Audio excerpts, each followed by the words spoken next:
A millionaire received a call at 3 a.m. His ex-wife was in labor with his baby, and only he could save her life. Don't forget to subscribe. It's very easy. Just press the like button, hit subscribe, and leave a comment saying, "I am with Mr. Peter." Let's begin this journey together with care, kindness, and love, and make every moment meaningful as we start with love. The phone screamed at 3 in the morning, and Jeff Barber knew before answering that his life was about to split open. His hand found the device in the darkness, screen too bright against his eyes. Unknown number. He almost declined. Something in his chest tightened, ancient instinct whispering danger. "Mr. Barber?" A woman's voice, clinical and urgent. Speaking. "This is Memorial Hospital. We have Christy Nolan in critical condition. She's hemorrhaging during childbirth.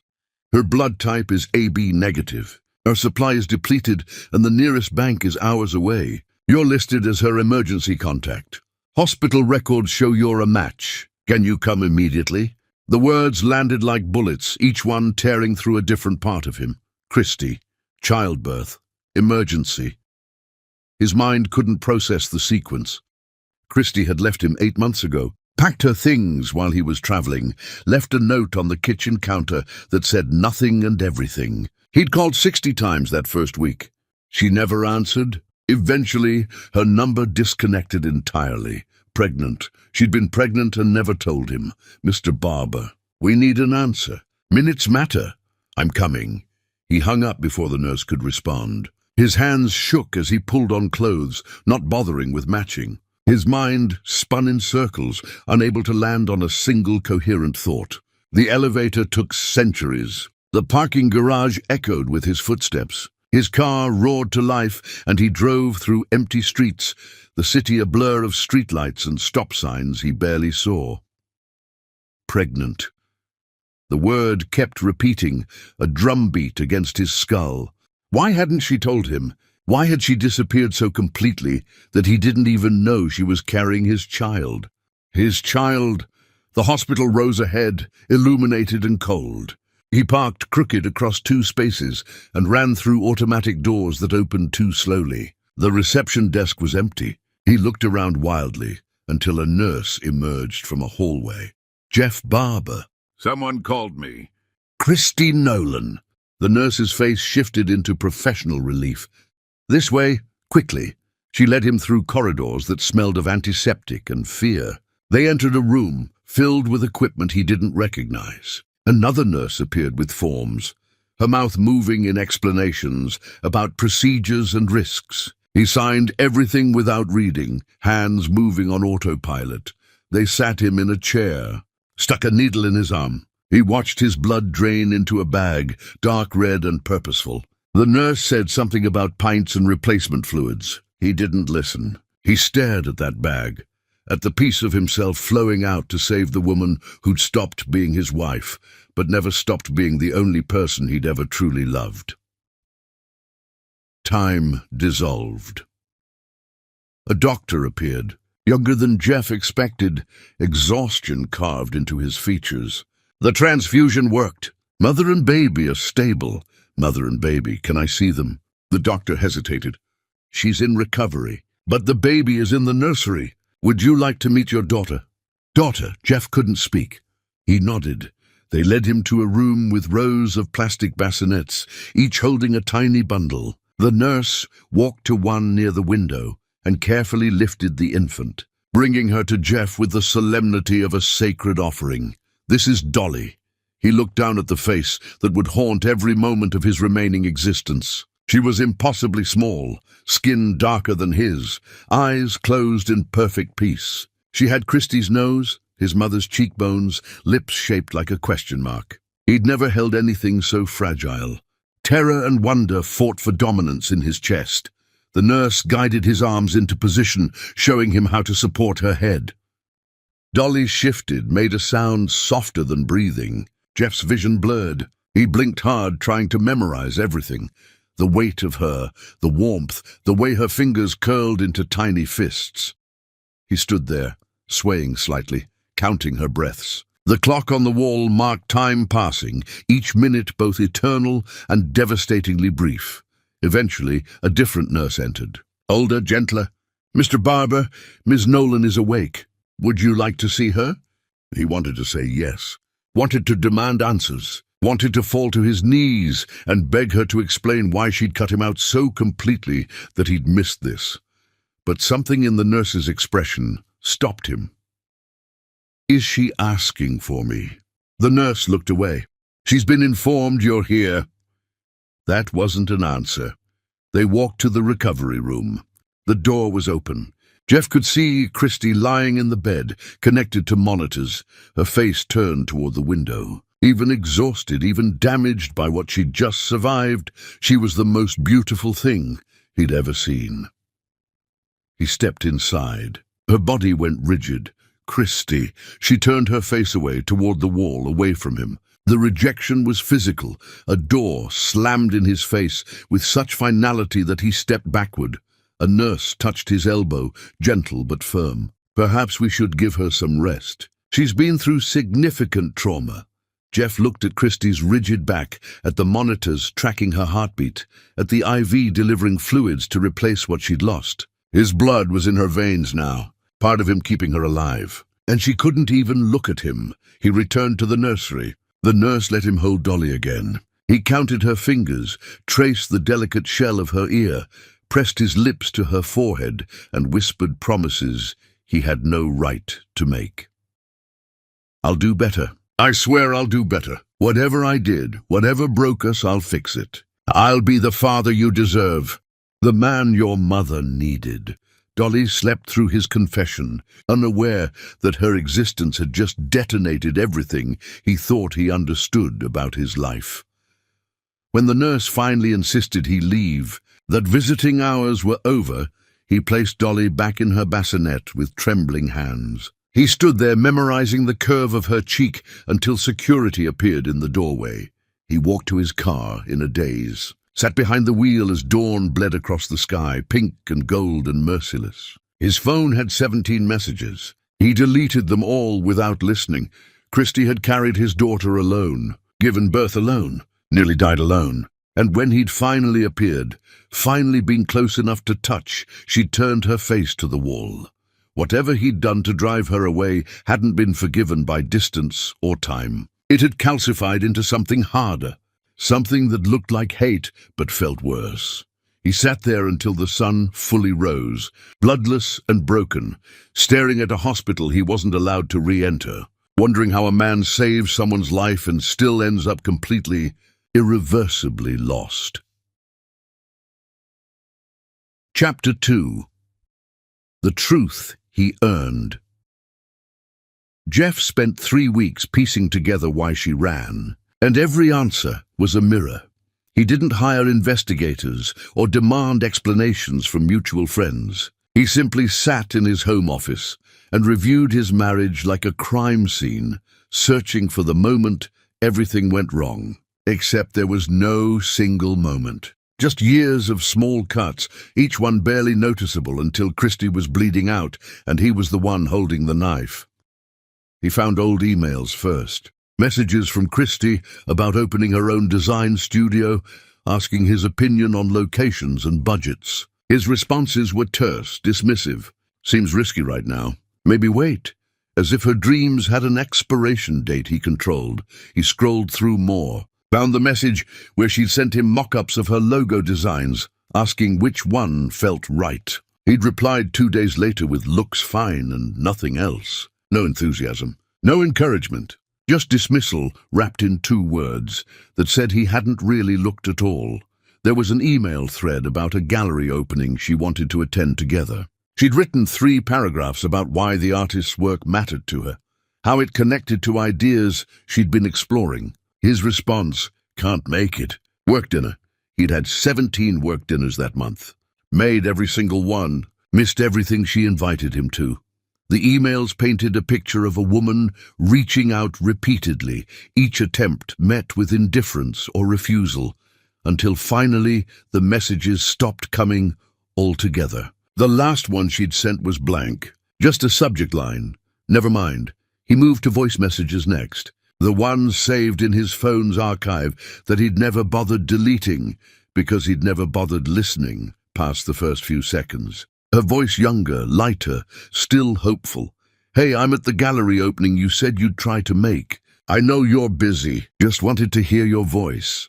The timestamp showed she'd called during a dinner meeting he couldn't even remember now. The background noise on her message revealed other people's conversations, laughter, the sound of someone having an experience alone that was meant to be shared. Another message. "I saw this house today. I know we said we weren't ready, but it has this kitchen with windows facing east, and I just kept imagining us there. Drinking coffee, being normal. Call me when you can." He never called back, never asked about the house, never acknowledged that she'd spent time dreaming about their future while he was too preoccupied with his present. There were photos next, stored in the cloud, organized by the algorithm into helpful categories. Events.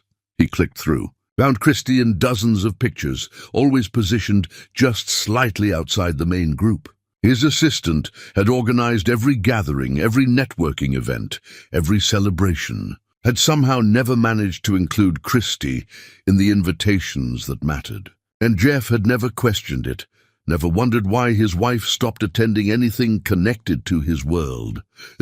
In one photo from a gala, Christie stood near the edge of the frame, wearing a dress she'd been excited about. He remembered that night vaguely. She'd asked him to save her a seat at his table. He'd forgotten. She'd spent the evening at the overflow seating with people she didn't know, while he networked with clients whose names he could no longer recall. Her expression in that photo was careful, controlled, the face of someone practicing not caring. He found more pictures where she appeared as background, decoration, an accessory that didn't quite fit the aesthetic his world demanded. And he'd let it happen, had been so focused on the foreground of his own ambitions that he never noticed the woman he claimed to love disappearing into margins. The worst discovery came from a journal she'd left behind, tucked in the back of a closet shelf behind shoes she'd decided not to take. He almost didn't open it. Privacy felt important even now, but the need to understand was greater than his right to ignorance. The entries were sporadic, spanning years. Early ones were full of love and hope, her handwriting loose and flowing. "Jeff surprised me with flowers today. Said he was thinking about me during a meeting. I love that even when he's busy, I'm still in his thoughts." That was from early in their marriage. The entries that followed showed gradual erosion. "Asked Jeff if he thought I should take the consulting offer. He laughed and changed the subject. I don't think he meant to hurt me. I don't think he even heard the question. Another party without me." His assistant apologized, said the invitation list was finalized before she remembered I existed. This is the fourth time. When does forgetting become intentional? I told him I felt invisible. He said I was being dramatic, that I knew he loved me, that I shouldn't need constant reassurance. But wanting to be seen by your husband isn't reassurance. It's basic. He loves me. I know he does. But love without respect is just pretty words. And I'm so tired of words that don't become actions. The final entries were shortest, resigned. I asked him today if he even likes me anymore. He'd looked confused, like the question didn't make sense. That's when I knew. You can't miss what you never really saw. I'm leaving, not because I stopped loving him, because staying is teaching me to accept being small. And I wasn't born small. He made me that way. Time to remember who I was before I learned to shrink. The last entry was just a date, the day she left, and 3 words, I choose me. Jeff read until he couldn't see the pages anymore, tears making the ink blur. He'd done this. Every moment of loneliness, every instance of feeling small in her own marriage, he'd handed her those wounds personally, not through cruelty or malice, but through indifference. Through treating her presence as guaranteed, her needs as negotiable, her worth as secondary to everything else he deemed important. The phone calls came next. He tried her number first, knowing it was disconnected but needing to try anyway. Dead air. He asked a former colleague who'd stayed friendly with Christie for her new contact information. The woman's voice turned cold. "She doesn't want to talk to you, Jeff. I need to apologize. You had years to apologize. You have a daughter now. Maybe focus on being better for her instead of trying to ease your conscience with Christie. This isn't about my conscience. This is about her knowing I finally understand. Understanding after someone leaves isn't understanding. It's regret, and she's had enough of you to last a lifetime." The line went dead. He found Christie's address through the hospital records he still had access to. A modest apartment in a neighborhood he'd never visited.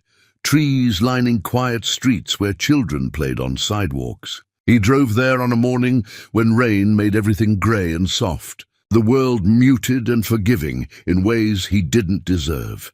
Her car was parked outside, older than he expected, a practical vehicle that prioritized function over image. She'd always driven nice cars during their marriage because he'd insisted appearances mattered. This car said she no longer cared what anyone thought. He waited, engine running, practicing words that felt insufficient. Everything he wanted to say sounded hollow when he rehearsed it aloud. "Sorry, felt too small. I understand, felt too late. I'll change, felt too much like a promise he'd already broken repeatedly." Finally, the apartment door opened. Christie emerged with Dolly strapped to her chest in a fabric sling, both of them bundled against the weather. She wore jeans and a jacket he didn't recognize, hair pulled back simply, no makeup, looking more herself than she'd looked in years of their marriage. She saw his car immediately. Her entire body changed, drawing inward like a flower closing against frost. She adjusted the sling protectively and walked in the opposite direction without hesitation. Jeff turned off the engine and followed on foot, maintaining distance, not wanting to crowd her but unable to let this chance pass. She walked 3 blocks before stopping on a corner, back still turned, shoulders rigid. "You need to stop following me." Her voice carried through the rain, strong and tired at once. "I need you to listen. I've been listening to you for years, Jeff. I'm done. Please, just 5 minutes." She turned then, and the sight of her face nearly destroyed him. She looked exhausted, older than the months apart should have caused, lines around her eyes that hadn't been there before. But her eyes held something worse than anger. They held nothing. Emptiness where fury should have lived. "You want 5 minutes? Fine, say what you came to say." He stepped closer, stopping when she stiffened. Rain soaked through his shirt. Dolly slept against Christie's chest, unaware of the wreckage surrounding her, peaceful in the protection of her mother's arms. "I read your journal. I know I have no right, but I did. And I need you to know I see it now. Every time I dismissed you, every time I made you small, every time I chose everything else over you. I thought I was building a life for us, but I was just building walls around myself and leaving you outside." Christie's jaw tightened, but she said nothing, waiting. "You left because I didn't trust you, didn't value you, made you invisible in your own marriage. Treated your dreams like hobbies and your needs like inconveniences. And you were right to leave. You were right about everything. Is that supposed to fix something? No, nothing fixes this. I just need you to know I understand now what I destroyed." She shifted Dolly higher, protecting her from rain that was falling harder. "You understand now.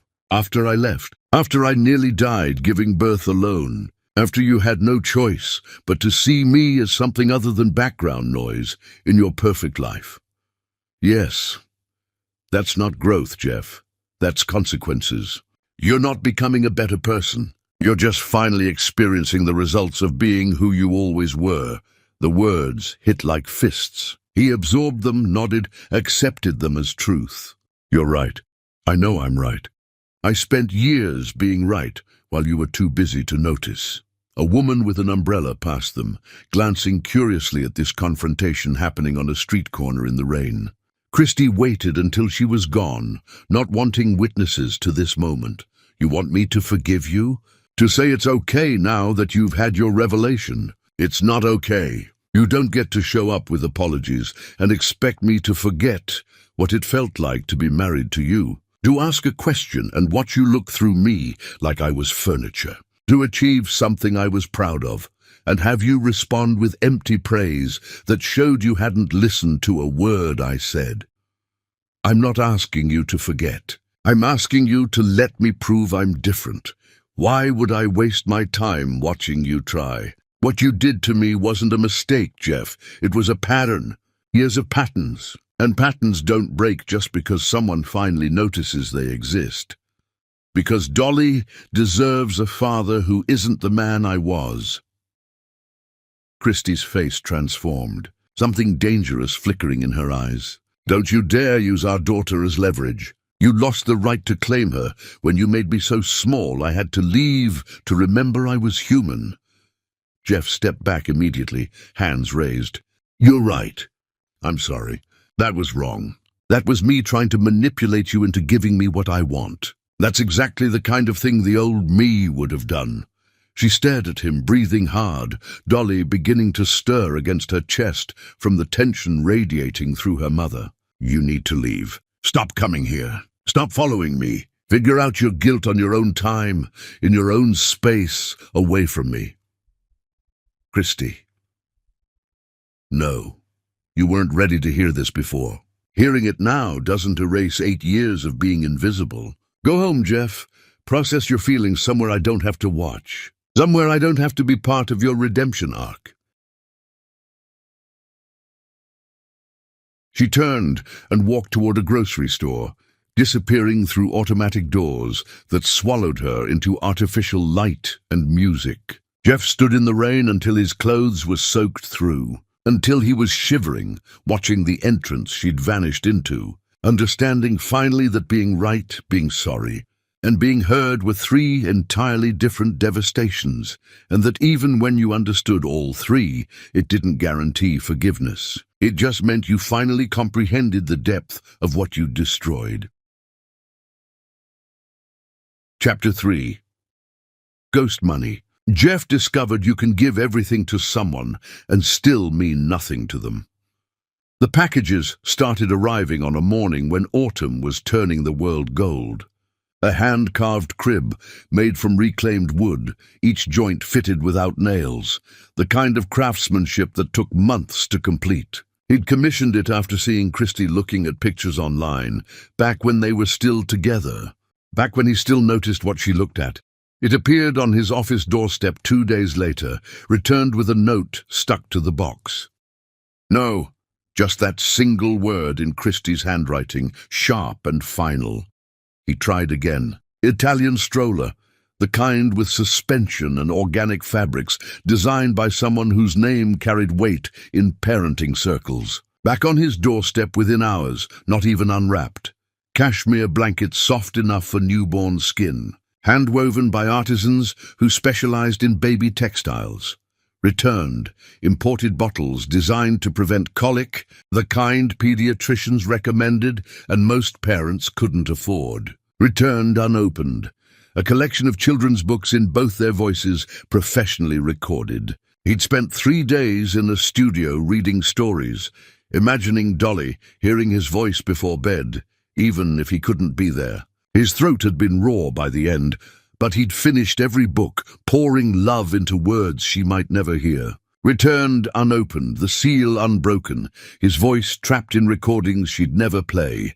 Flowers next. He remembered Christie loved peonies, their ridiculous fullness, the way they smelled like expensive perfume and promised things about beauty being temporary but worthwhile. He sent them with no card, no expectation. Just beauty offered without strings, without demands, without his name attached to corrupt their innocence.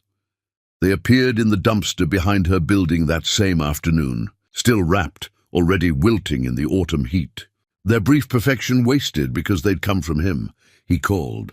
Her phone was disconnected. He texted the old number anyway, messages disappearing into digital void, read receipts never appearing, his words floating in electronic space like prayers to a god who'd stopped listening. He wrote letters, pages and pages of truth and apology and desperate promises, his handwriting deteriorating as emotions overwhelmed precision. Every envelope came back stamped with mechanical precision, returned to sender. His assistant watched this pattern with increasing concern, seeing her employer unravel over someone who clearly wanted nothing to do with him. "Sir, maybe it's time to accept—" "Don't. I'm just saying, if someone doesn't want—" "I said don't." She went quiet, but her expression held pity he couldn't stand to see. The kind of look people give to the delusional, the obsessed, the ones who can't recognize when they've lost. So Jeff changed tactics. If Christie wouldn't accept anything with his name attached, he'd remove his name entirely, become invisible in his generosity, a ghost whose only haunting was the absence of obstacles in her path.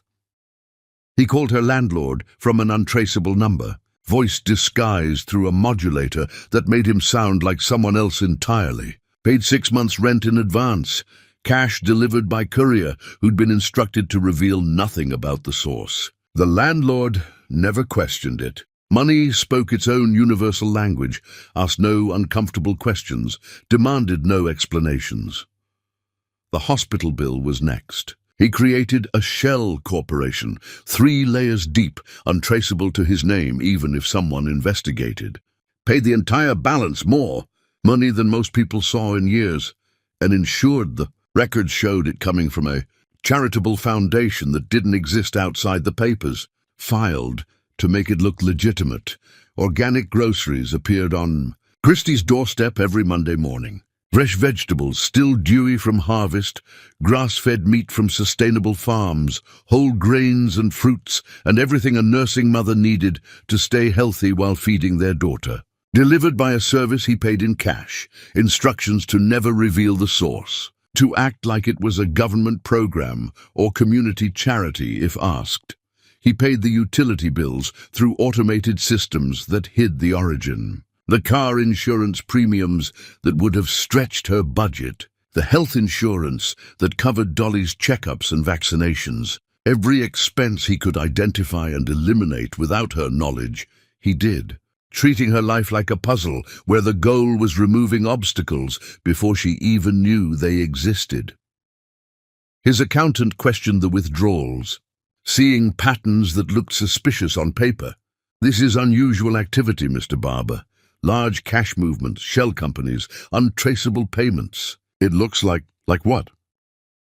Like you're hiding assets, or preparing for legal trouble, or engaging in activities that could attract unwanted attention from authorities. Who ask questions about unusual financial behavior? I'm taking care of my family. Your ex-wife has made it clear she doesn't want your help. This isn't care. This is—" he paused, searching for words. "This is something else, something that might not look good if examined closely. She doesn't get to choose whether I help. She only gets to choose whether she sees me do it." The accountant left, shaking his head, probably adding Jeff to some internal list of clients who'd lost their grip on reality, who'd need monitoring to ensure their delusions didn't lead to legal complications. Maybe he had lost his grip. Maybe this was madness, wearing the face of love. Late at night, Jeff drove past Christie's apartment, not stopping, not lurking in ways that would attract police attention, just passing by slowly enough to see the lights on in her windows. He imagined Dolly sleeping in a room his money had helped maintain, wrapped in safety he'd purchased anonymously, breathing easier because he'd cleared obstacles she'd never know existed. The building was old but well-maintained now. He'd arranged for repairs through the property management company, instructing them to prioritize this specific unit to treat every maintenance request as urgent. Broken appliances replaced immediately, heating fixed within hours, plumbing problems solved before they could become emergencies.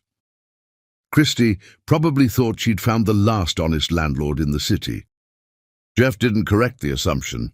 It should have felt good, noble even. Instead, it felt like drowning, like being in the same ocean as someone you love, but separated by currents too strong to swim across, able to see them, but never touch, watching them survive without knowing you're there, keeping sharks at bay. His assistant entered his office one morning to find him staring at his phone, at a bank statement showing another substantial transfer. Numbers that would change most people's lives, rendered meaningless by the fact that the recipient would never know they came from him. Another payment? Good medical equipment.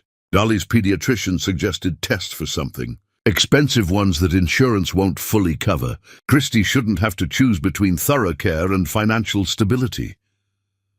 How do you even know what her pediatrician suggests?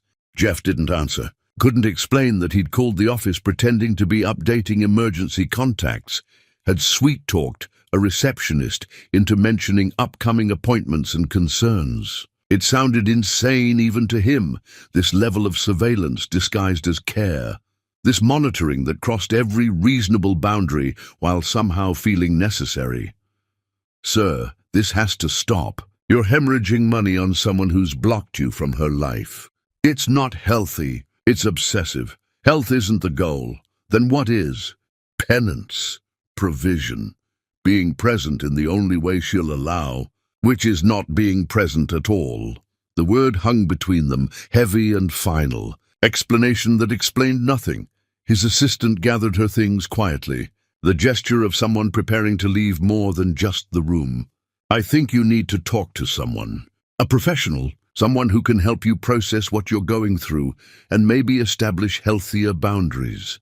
I talk to professionals constantly. They manage my money, my properties, my legal obligations. They help me hide my involvement so the people I love can benefit without the burden of gratitude.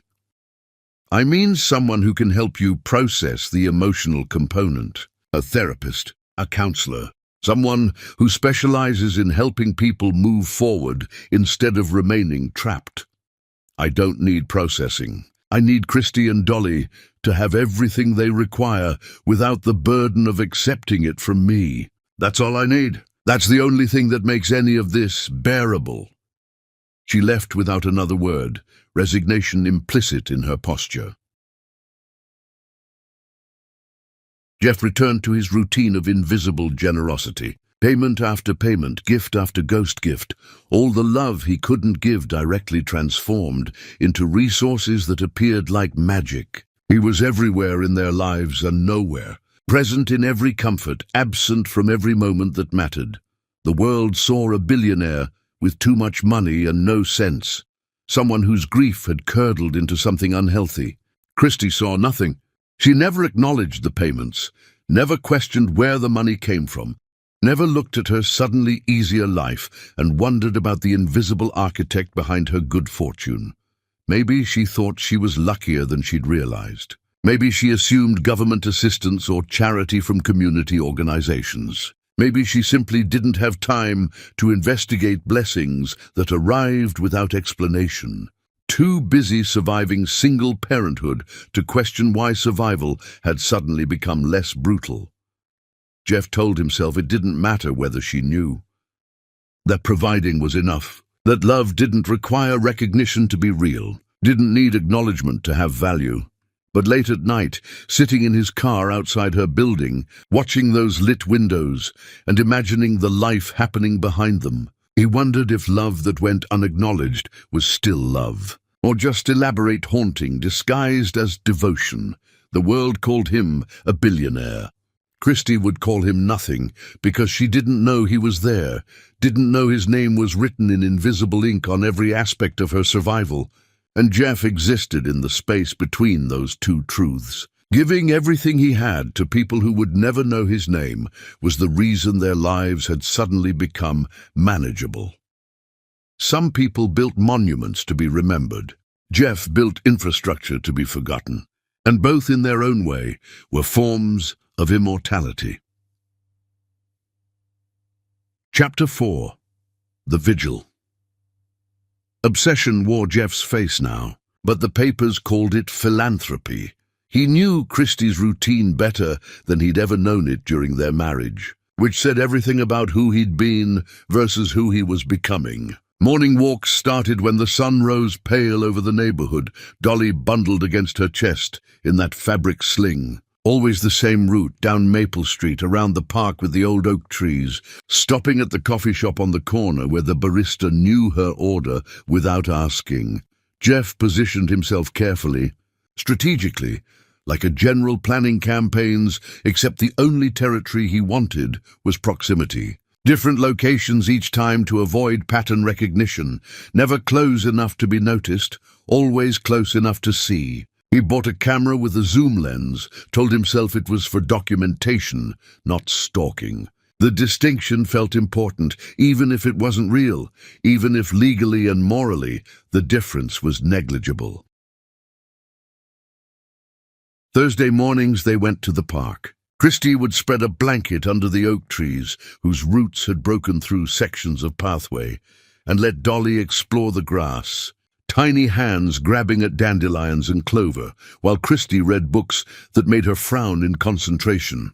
Psychology texts, business strategy guides, novels with worn covers that suggested rereading. Jeff watched from his car, parked 50 yards away behind a row of hedges, and memorized the way sunlight caught in Christy's hair, the way she'd pause her reading to check on Dolly, the way she seemed more relaxed here than she'd ever been in their expensive home. Weekends were harder to navigate. They'd go to a farmer's market downtown, Christy buying vegetables and fresh bread, while Dolly watched everything with enormous eyes that absorbed the world like it was all new and fascinating. Jeff followed on foot, always 2 stalls behind, pretending to examine apples he'd never buy, while actually watching his daughter experience the world he wasn't part of. He learned which vendors Christy preferred, which ones would give Dolly small treats when her mother bought produce, which corners of the market she avoided because they were too crowded for comfortable navigation with a baby. He saw Dolly's first steps through that camera lens, witnessed milestone he'd never been meant to see. Christy had been sitting on a bench at the park, and Dolly pulled herself up using the bench slats, determined concentration on her infant face. She took 3 wobbling steps before falling onto grass, the impact soft enough not to hurt. Christy's face transformed into pure joy, the kind of expression Jeff had rarely inspired in their entire marriage. His hands shook so hard he nearly dropped the camera, but he managed to capture the moment. Proof that his daughter was growing, even as he remained frozen in position of permanent observer. He had the photo printed and framed, kept it on his desk, where no one would ask questions because no one came to his office anymore. Just him and an image of a moment he'd stolen, beauty he had no right to possess. His professional life began collapsing around him like a building losing structural integrity. Meeting requests went unanswered for days. Investment opportunities passed, while he sat in parked cars, watching his former family exist without him. His assistant resigned with barely concealed frustration, unable to watch him deteriorate, unable to enable behavior she clearly thought was unhealthy. His board of directors started making noise about leadership concerns, about fiduciary responsibility, about whether someone this distracted could be trusted with the empire he'd built. He didn't care. An acquisition opportunity emerged, the kind that happened once in a career, the kind that could double his wealth and cement his legacy in industries that mattered. The meetings were scheduled in another city, 3 days of negotiations that couldn't be postponed without killing the deal entirely. Lawyers had been preparing for months. His team had mapped every strategy, anticipated every complication. He cancelled everything. Dolly had a pediatrician appointment that week. He needed to be nearby in case something went wrong, even though Christy didn't know he was there, even though he couldn't help if trouble actually came, even though his presence was entirely symbolic and ultimately useless. The deal fell through, cost him more money than most people would see in multiple lifetimes. His board was livid, threatened to remove him, questioned his competence and commitment. He didn't attend the emergency meeting they called, sent a brief email explaining nothing, offering no justification they'd understand, because how could he explain that watching his daughter breathe mattered more than any amount of money? That being close enough to potentially help, even if help never materialized, felt more important than accumulating wealth he'd never need. Journalists noticed his absence from galas and conferences, from the mandatory performances of success that powerful people staged for each other. A reporter wrote a profile piece titled "The Vanishing Billionaire," that speculated about health problems, substance abuse, secret families overseas. All of it wrong. All of it failing to understand the simple truth that he'd found something more valuable than wealth or power or reputation. He'd found distance that let him see his daughter grow, even if she'd never know he was watching. Found purpose in protection she'd never acknowledge. Found meaning in the negative space of his own absence. His mother called, voice sharp with worry and thinly veiled anger. "Jeffrey, what's happened to you? People are saying terrible things. You need to make a statement, show your face, remind everyone who you are and why you matter. I know who I am." "Then why are you acting like a man who's lost everything, like someone defeated? This isn't the son I raised because I have lost everything. Or I never had it to begin with. I'm still determining which is worse. You're one of the wealthiest people in the country. You haven't lost anything except your mind, apparently.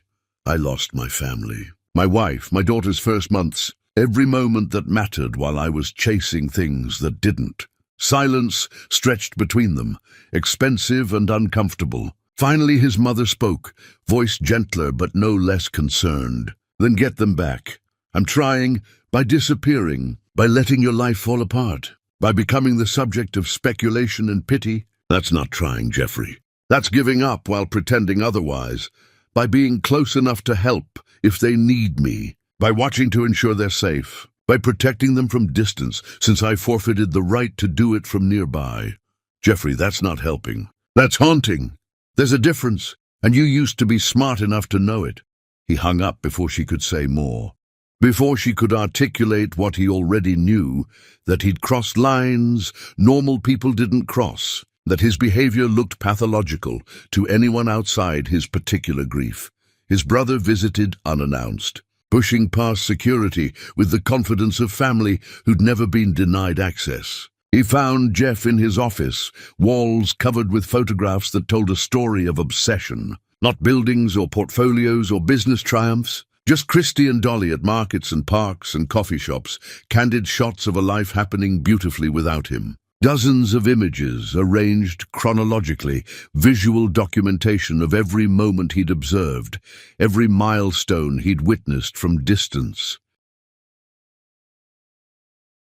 His brother stared at the walls, face draining of color, as he absorbed the scope of what Jeff had been doing. "Jeff, this isn't healthy. This is..."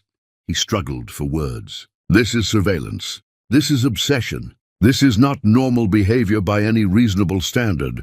I'm not interested in normal. Normal is what I was during my marriage, and normal destroyed everything. You need help. Professional help. This is beyond what friends or family can address. This requires intervention from someone trained to deal with..." He gestured at the walls. "Whatever this is..." Jeff turned from the window where he'd been watching the city, watching people move through their normal lives with their normal problems. "When you love someone and lose them through your own stupidity, tell me what normal behavior looks like. Tell me the appropriate amount of regret. Tell me when it's acceptable to stop trying. Tell me what I should be doing instead, moving forward. Accepting reality, getting therapy, meeting new people, rebuilding your life around something other than someone who's made it clear they want nothing to do with you." She hasn't made anything clear. She's surviving, processing, protecting herself and our daughter from the person I was. That's not rejection. That's self-preservation. And I don't fault her for it. It's been months, Jeff, half a year of this. If she wanted reconciliation, she'd have reached out. Her silence is an answer. Her silence is trauma. And I won't rush her healing just because I'm uncomfortable with patience. His brother approached slowly, like Jeff was a wild animal that might bolt or attack. "Do you hear yourself? You're describing stalking, following someone's routine, taking photos without permission, monitoring their activities. This is textbook stalking behavior, and the fact that you share a child doesn't make it legal or healthy. I'm describing love. The kind that doesn't give up just because it's inconvenient or uncomfortable or unwanted. The kind that persists. Love doesn't hide in parked cars taking photos. Love doesn't track someone's routine without their knowledge. Love doesn't..." He stopped, regrouped. "Love respects boundaries. Love doesn't make the other person uncomfortable. Love certainly doesn't involve surveillance. Love doesn't give up just because it's inconvenient or uncomfortable or unwanted. Love persists. Love adapts. Love finds ways to protect even when protection isn't wanted. That's what makes it love instead of just sentiment. His brother looked at him for a long moment, something like grief crossing his features. You need her to breathe the same air as you. That's what you told me last month. Do you realize how that sounds? How disturbing that is? I realize how it is. I realize what it costs me and what it gives them. And I've made peace with the exchange. Jeff, I'm not hurting anyone. I'm not interfering in their lives. I'm just being close enough to matter if they need me. What's wrong with that? Everything, his brother's expression said. Everything about this is wrong. But he left without saying it aloud, and Jeff returned to his vigil, watching from windows and parking lots and distant benches. A man with billions of dollars living like someone destitute, surviving on stolen glimpses of a life that wouldn't let him in, wondering if this was penance or just the slowest form of suicide. The world thought he'd had a breakdown. They wrote articles about pressure and wealth and men who couldn't handle success. They were wrong about all of it. Jeff hadn't broken down. He'd simply finally understood what mattered. And now he was spending every remaining moment of his life trying to be close to it. Even if closeness meant maintaining an unbridgeable distance, even if love looked like absence, even if the only way to protect them was to become invisible. A man with 18 billion in assets lived like a beggar now, surviving on stolen glimpses of a life that wouldn't forgive him. And he'd never felt richer or more desperately poor at the exact same time. Chapter 5. The Hospital Run. Fate gave Jeff one chance to hold his daughter again, and he took it like a thief in the night. Winter had arrived sharp and sudden, the kind of cold that made breath visible and bones ache. Jeff sat in his car outside Christie's building, heater running, watching snowflakes accumulate on the windshield. It was late, later than his usual vigils, but something kept him there. Instinct, maybe. Or the universe finally offering mercy. The apartment lights had been steady all evening. Then suddenly they started flashing. Not like someone playing with switches, rapid, panicked, the kind of signal people make when they're desperate and don't know what else to do. Jeff's entire body went rigid. Something was wrong. He was out of the car before conscious thought, running across the street, taking stairs 3 at a time. Her apartment was on the 3rd floor. He'd never been inside, but he'd memorized the number. He pounded on the door. Christy! Christy, it's Jeff. The door flew open. Christy stood there, eyes wild, phone in one shaking hand. I can't. The car won't start and she's burning up and I can't. Behind her he could hear Dolly crying, a sound that didn't match her usual fussing. This was different. In pain or fear or both. Let me help. Christy looked at him, barriers crumbling in real time. She nodded once, sharp and desperate. Jeff moved past her into an apartment he'd never been invited to enter. Dolly lay on the couch, face flushed dangerous red, body shaking despite the blankets wrapped around her. He didn't ask permission, just scooped her into his arms, blankets and all, feeling heat radiate through fabric like she was burning from the inside. Christy grabbed her purse and they ran, all 3 of them, downstairs and through cold air to his car. He buckled Dolly into the back seat, Christy climbing in beside her, and then he drove like someone racing the end of the world. Red lights became suggestions. Speed limits were irrelevant. The hospital was across town, but he made it in what felt like both seconds and centuries. Emergency room doors slid open. Nurses appeared like they'd been summoned. Someone took Dolly from his arms, and suddenly she was gone, disappearing behind curtains with Christy following. And Jeff stood in the waiting room, feeling his heart try to beat its way out of his chest. Hours dissolved. He sat in plastic chairs that hurt his back and watched a television he didn't see. A janitor mopped floors. A security guard changed shifts. The coffee machine in the corner hummed its broken tune. Finally, a doctor emerged. Young, tired, but smiling.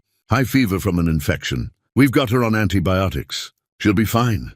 Jeff's knees went weak. He sat down hard, face in his hands, breathing like he'd run a marathon. You can see her now. She's sleeping, but she's stable. The room was small and dim. Dolly lay in a pediatric bed that made her look impossibly tiny, IV in her small arm, monitors beeping steady reassurance.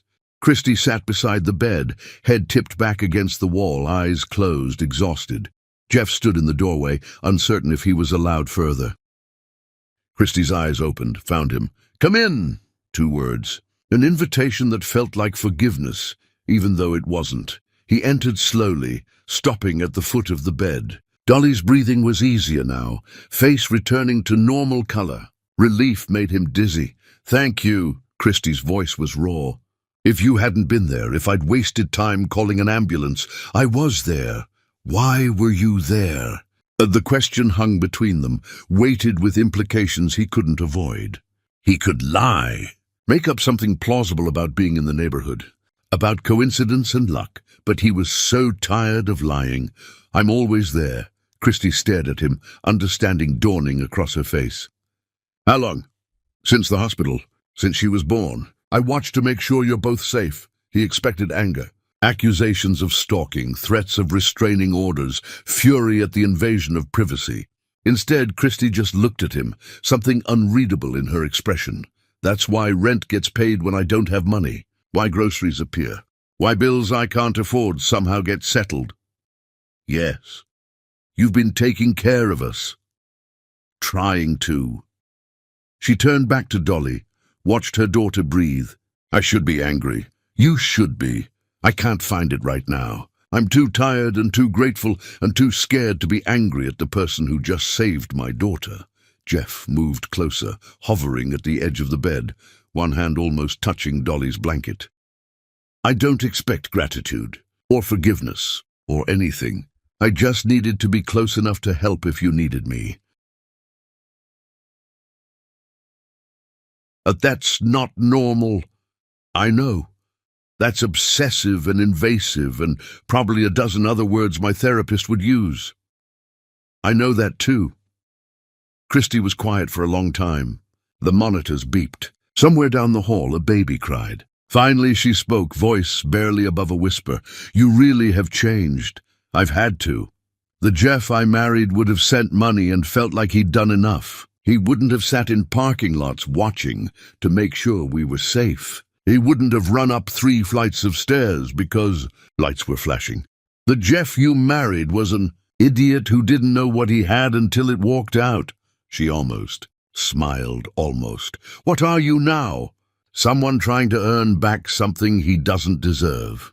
Dolly stirred, made a small sound, settled back into sleep. Jeff's hand finally made contact with the blanket, fingertips brushing fabric that covered his daughter. "Stay." Christy's voice was firm. "Until she wakes up, stay." Jeff looked at her, searching for tricks or traps, found only exhaustion and a mother's desperate need to not be alone while her child recovered. "Okay." He pulled a chair close and sat down, never quite touching anything, but close enough to feel their presence. Christy's eyes closed again. Her breathing deepened into sleep, body finally releasing the terror that had gripped it. Jeff stayed awake, watching both of them, one hand hovering near Dolly's bed like a blessing he didn't have the right to give. He memorized everything, the rise and fall of their breathing, the way Dolly's fingers curled even in sleep, the way Christy's face softened when fear released her. Dawn came slowly, pale light creeping across linoleum floors. Nurses changed shifts. Breakfast carts rattled past. Dolly began to wake, eyes fluttering open, focusing slowly. She saw Jeff and didn't cry. Just looked at him with her enormous eyes, studying him with a child's perfect attention. Before she was fully conscious, before Christy woke, Jeff stood. He found paper and pen at the nurse's station. Wrote quickly, "I was here. I always will be." He left it on the windowsill where morning light would find it. Then he walked out, before anyone could wake and ask him to explain what he couldn't quite put into words. In his car, he sat motionless, watching the hospital entrance, knowing Christy would wake soon and find Dolly safe and him gone, wondering if absence could ever be its own kind of love. Christy woke to find Dolly smiling, a note that cracked something inside her chest, and the absence of the man who'd saved her child twice now. and she couldn't decide which hurt more. The years he'd been absent when she needed him, or the way he'd become present only after she'd learned to live without him. Chapter 6. The Transformation No One Believes. People kept asking what happened to Jeff Barber, and the answer was simple: he stopped pretending. The change wasn't sudden like a revelation. It was gradual, a glacier shifting, everything that had made him formidable slowly being ground into something unrecognizable. Partners noticed first. Meetings he would have dominated with aggressive strategy and ruthless intelligence became events where he listened more than he spoke, and where he asked questions instead of making declarations.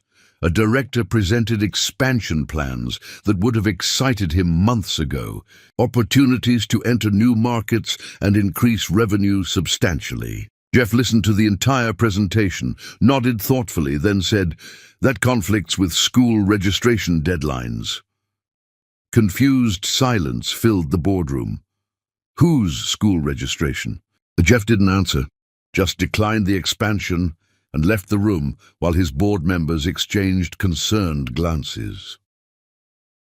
3 days later, he sat in his car outside an elementary school administration building, not just sitting, watching with intensity that bordered on reverence. Christy emerged carrying forms, Dolly holding her hand, both of them bundled against autumn wind that scattered leaves across the parking lot. He didn't approach, just watched to make sure Christy completed the paperwork, that she didn't struggle with requirements or deadlines or bureaucracy designed to make simple things complicated. When they left, satisfied that the registration was complete, he remained parked there for another hour, staring at the building his daughter would attend, imagining her learning to read in classrooms he'd never see, imagining parent-teacher conferences he wouldn't attend, imagining a future unfolding in spaces he'd forfeited the right to occupy. His lawyer arrived uninvited one afternoon, briefcase full of custody petitions and legal strategies that had taken weeks to prepare. "We can file tomorrow. With your resources and her situation, the court will likely grant you substantial custody rights. We have documentation of your financial stability, your willingness to provide, your biological connection. The law is on your side here. Get out." The lawyer blinked, uncertain he'd heard correctly. "Mr. Barber, you have rights as a father. Legal rights. The law gives you pathways to establish custody, to ensure access to your daughter. We've invested significant time developing strategies that," I said, "get out and don't come back. Send me a final bill and consider our relationship terminated." The lawyer gathered his papers, face tight with professional offense and genuine confusion. "You're making a mistake. You'll regret limiting your legal options." "I've made plenty of mistakes. I'm not adding this one to the list. I'm not forcing my way into my daughter's life through courts and lawyers and legal pressure. If I can't earn my way in, I don't deserve to be there." After that, word spread through professional networks that Jeff Barber had lost his edge. That wealth had finally broken him the way it broke everyone if they had too much for too long. They didn't understand that wealth had nothing to do with it. He'd finally encountered something more valuable than winning, and it was the simple act of not making things worse. He stopped wearing suits, showed up to the few meetings he still attended in jeans and shirts that had seen too many washings, fabric soft from age rather than luxury. His appearance committee sent concerned memos about brand image and professional standards, about the message his casualness sent to stakeholders and partners. He ignored everyone, deleted the emails without reading past the subject lines. He stopped attending conferences, declined speaking engagements that would have enhanced his reputation, let his subscriptions to industry publications lapse, stopped reading newsletters about market trends and competitor strategies. His world narrowed to a radius of a few miles. Everything centered around the apartment where Christy and Dolly lived, like they were the sun, and he'd accepted his role as distant planet maintaining orbit. The letters came next, therapy disguised as correspondence. He wrote every few days, pouring truth onto pages the way people used to confess to priests. Not asking for anything, just explaining everything he'd done wrong, acknowledging every moment he'd made her small, cataloguing his failures with surgical precision. I replayed the night you told me you felt invisible. I said you were being dramatic. I can see your face now, the way it closed off when I dismissed your feelings. I can't take back those words, but I need you to know I understand now what they cost you. I found the gallery invitation you sent me. I'd promised to come. You'd spent weeks looking forward to it. I cancelled 2 hours before because a client wanted drinks. I don't even remember that client's name now. But I remember your voice when you called to say it was fine, that you understood. That understanding was you learning not to expect me. Every time my assistant forgot to include you on an invitation, I should have noticed. Should have questioned why my wife kept getting excluded from events I attended. Should have made your presence non-negotiable. Instead, I accepted explanations about finalized lists and limited space. I chose convenience over you repeatedly until you stopped asking to be included. He mailed them knowing they'd be returned. Watched them appear on his doorstep days later, envelopes unopened, his confessions unread.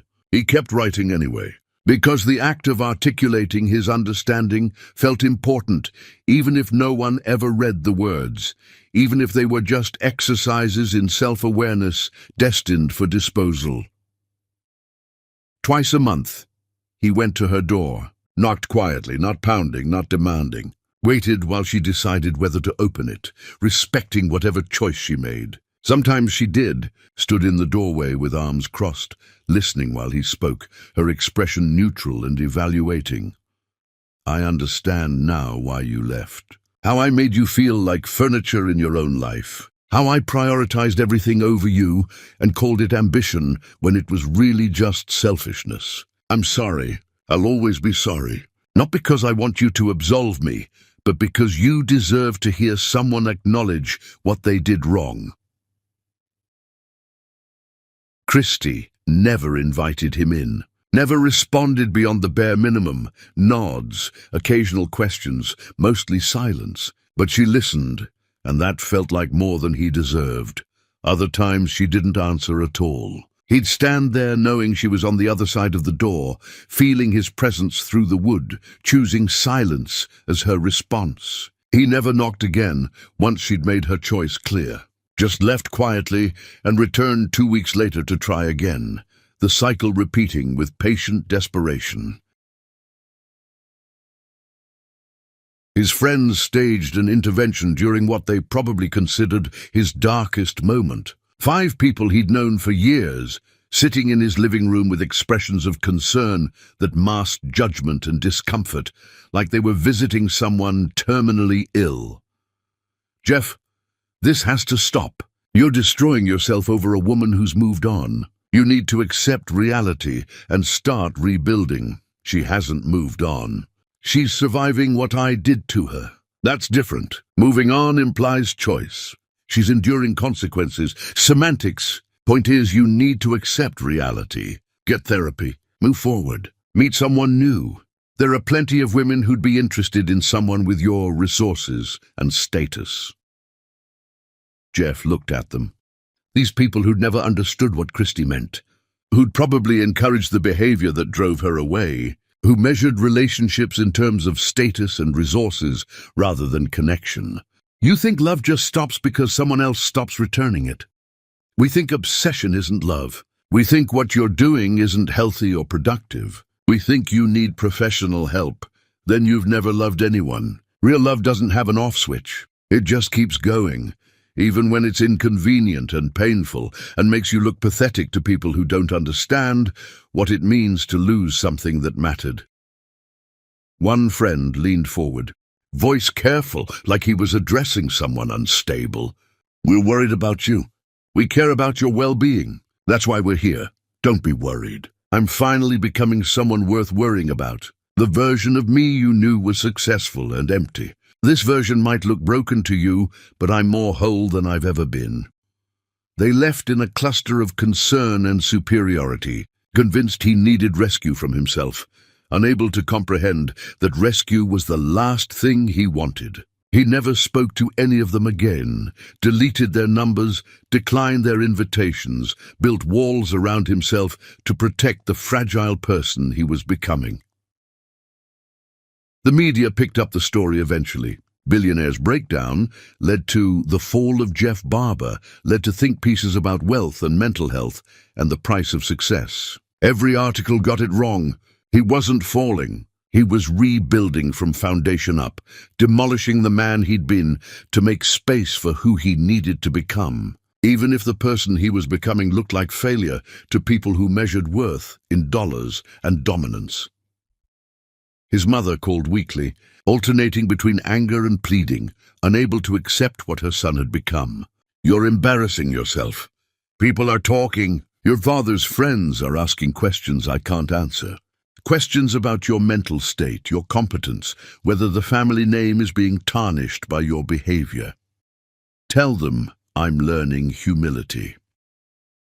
You're learning to be walked over. There's a difference between humility and letting people destroy you, is there? Or is that just what powerful people tell themselves to justify never admitting fault?"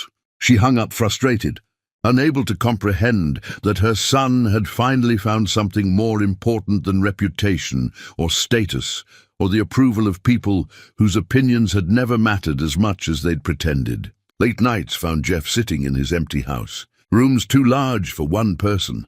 Silence echoing off expensive surfaces that had once represented achievement. He'd built this place to impress people whose names he couldn't remember now, filled it with art and furniture chosen by designers to signal wealth rather than reflect taste. Every corner screamed success, and none of it mattered anymore.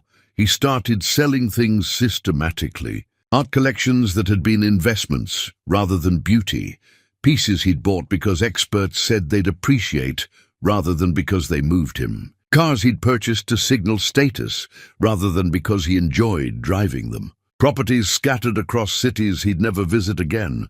Vacation homes he'd used twice. Investment real estate that generated income he didn't need. He kept only what he needed: one car, one home, enough clothes to function. Funneled everything else into accounts earmarked for Christy and Dolly, building their future while dismantling the monuments to his past. His financial advisor protested the liquidations. "You're selling assets at terrible rates. This isn't strategic. You're losing money on transactions we structured specifically for long-term appreciation. This is financial self-sabotage. Strategy is what got me here. I'm trying something else, which is simplification, clarity, reducing my life to what actually matters and discarding the rest, no matter what the market says it's worth. But the losses are just numbers. I need you to understand something. Money stopped mattering the moment I realized it couldn't buy back what I'd lost. Everything I'm selling was purchased during the years I neglected my family. It's all tainted. I don't want it anymore." The advisor left shaking his head, probably wondering if his client was having some kind of breakdown, unable to understand that this was the opposite, a breakthrough into clarity about what had value and what was just elaborate distraction. 6 months passed this way, then 9. People stopped asking questions, stopped expecting him to return to who he'd been. He became a ghost in his own industry, present only enough to sign necessary papers, absent from everything that once defined him. And through it all, he showed up at Christie's door. Every 2 weeks, like clockwork, with apologies that never felt adequate and humility that came too late, but came anyway. She never asked him to stop coming, never threatened restraining orders or called it harassment, just listened in doorways, face unreadable, then closed the door and returned to a life he'd forfeited the right to share. Jeff walked away each time, wondering if humility was supposed to hurt this much, if becoming better was always this slow, if redemption was even possible, or just a story people told themselves to make suffering feel purposeful instead of pointless. He realized, finally, that humility wasn't a strategy to win someone back. It was the price of admission to becoming someone worthy of the love he'd lost. And whether Christie ever let him back in didn't change the cost or eliminate the debt. He'd pay it anyway, every day, for the rest of his life if necessary, because love, real love, didn't end with a signature on divorce papers or with someone turning their face to the wall. It just changed shape, became patient, learned to wait in doorways and parking lots and empty houses, hoping not for forgiveness, but for the chance to be different when it finally mattered, if it ever mattered again. Chapter 7. The Invisible Architect. Jeff built his daughter's future from shadows, signing his name in invisible ink. The lawyer he hired for this was different from the custody attorney he'd fired. This one was older, quieter, someone who specialized in trusts and estates rather than battles and victories. They met in an anonymous office building. No logos, no connection to Jeff's name. I need to set up a fund. $5 million initially. More later. The beneficiary is my daughter, but my name can't appear anywhere on the documentation. The lawyer studied him over reading glasses. That's complicated. Legally, a parent establishing a trust usually... I don't care about usually. I care about possible. Why the secrecy? Because if she knows it comes from me, her mother will refuse it. And my daughter deserves a future that isn't limited by my past mistakes. The lawyer made notes, asking questions about distribution schedules and management structures. Jeff answered mechanically, focused not on the details, but on the principle. Dolly would have education covered, medical care, a house when she was older. Safety built from money that carried no strings, no obligations, no ghost of the father who'd failed her mother. There's also the matter of your existing will. Change it. Everything goes to Christie and Dolly, no conditions. If I die tomorrow, they get full control. That's unusual for someone with your assets. Most people, I'm not most people. And they're not most beneficiaries. They're my family. Family. The word sounded wrong in his mouth, a language he'd forgotten how to speak fluently. But he used it anyway, claiming a relationship that existed only in biology and hope. The documents took weeks to finalize. Jeff signed dozens of papers, each one a small act of invisibility. His name appeared nowhere beneficiaries would see. Just shell companies and blind trusts and legal structures designed to hide generosity behind bureaucratic layers. When it was done, the lawyer shook his hand. Your daughter is very fortunate. She's fortunate her mother left me before I could damage her the way I damaged Christie. The lawyer had no response to that. Jeff's calendar emptied further. No more board meetings to attend. No more deals to close. He'd stepped back from everything except maintaining the wealth that kept his daughter safe. Even that was mostly automated now, managed by people he trusted to keep systems running while he focused on what mattered, which was proximity. He bought the building Christie rented in, not through his own name, through another shell company, layers of protection ensuring she'd never know. He kept rent exactly where it had been, never raising prices while surrounding properties climbed. He responded to maintenance requests within hours. Broken appliances were replaced immediately. The heat stayed on all winter. Christie probably thought she'd found the last honest landlord in the city. Jeff didn't correct the assumption. He funded the community center where Dolly attended playgroups. Anonymous donation, large enough to upgrade equipment and hire better teachers, but not so large it raised questions. He drove past during session times, watching through windows. As his daughter learned to socialize, share toys, navigate the complicated world of other children. His own childhood had been isolated, privileged, lonely. He wanted different for Dolly, wanted her surrounded by friends and experiences and the kind of rich, normal life he'd never known how to value until he'd destroyed his chance at having it. The board of his company voted him out eventually. Unanimous decision. He'd become a liability, they said. Absent leadership, distracted priorities. His assistant delivered the news with pity in her eyes. I'm sorry, Mr. Barber. Don't be. They're right. What will you do now? Same thing I've been doing, just with more time. He signed the resignation papers without protest, kept enough stock to remain wealthy, but released operational control. Let other people run the empire, while he focused on being present in ways that didn't require acknowledgement or gratitude. His lawyer questioned the decision. You built that company from nothing, and you're just walking away. I didn't build it from nothing. I built it from Christie's neglected dreams and stolen time and all the moments I should have been present, but chose ambition instead. So yes, I'm walking away, because the company was never the point. It was just the excuse I used to avoid being real. Evenings found him restructuring everything. Bank accounts funneling into trusts. Property deeds transferred to shell companies that would eventually benefit Christie. His entire life became an exercise in strategic invisibility, wealth deployed like weapons against circumstances that might hurt his daughter. He paid for things Christie didn't know needed paying. Medical insurance premiums, car repairs scheduled before problems became emergencies. College savings accounts opened years too early. Every gap in her safety net he filled. Every potential crisis he defused before it could detonate. Friends asked what he did all day now that he'd stepped back from everything. He told them he'd become an architect. They assumed buildings. He didn't correct them, but what he built wasn't physical. It was invisible infrastructure, support systems that held Christie and Dolly up without them ever seeing the scaffolding. Love expressed not through presence, but through absence of obstacles. Late one night, sitting in his too-large house, Jeff wondered if this was enough, if providing without being present was just another kind of failure. If love that never made itself known was still love, or just elaborate cowardice. He didn't have answers.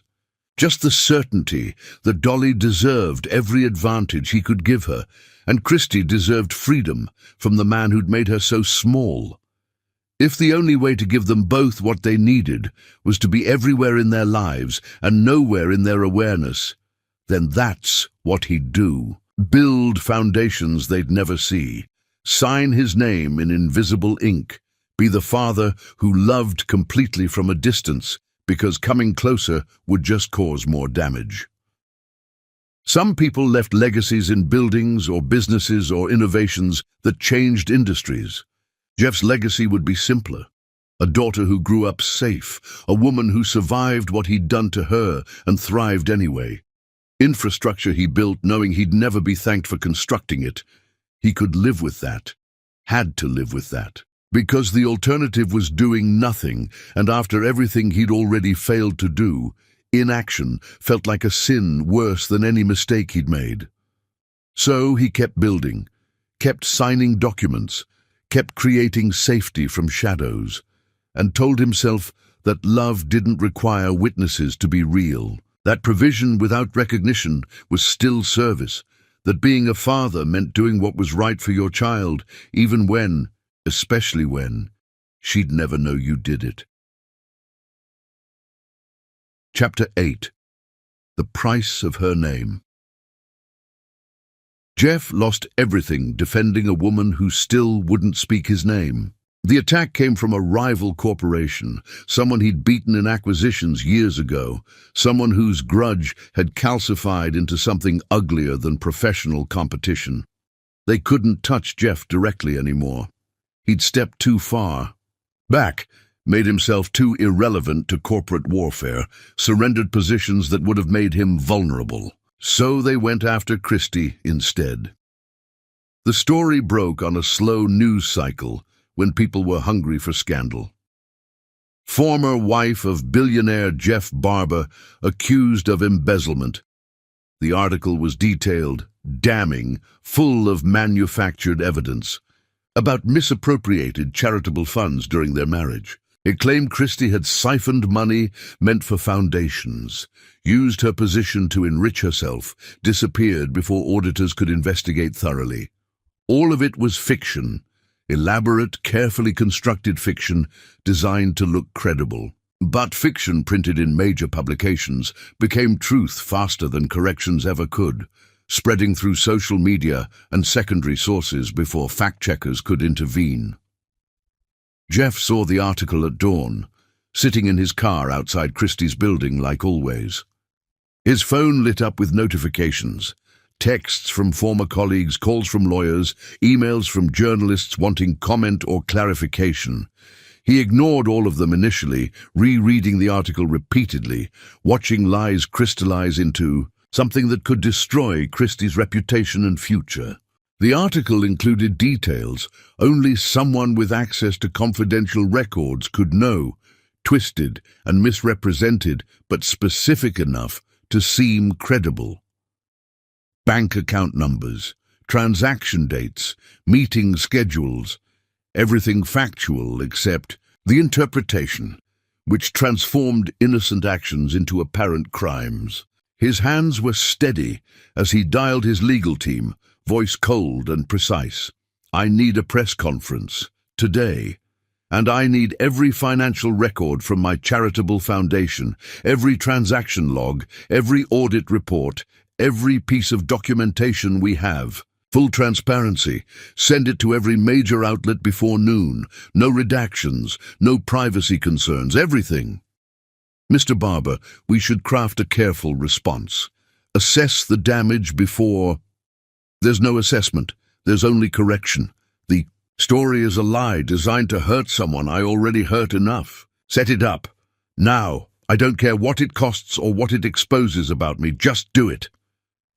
They scrambled, understanding from his tone that argument was pointless.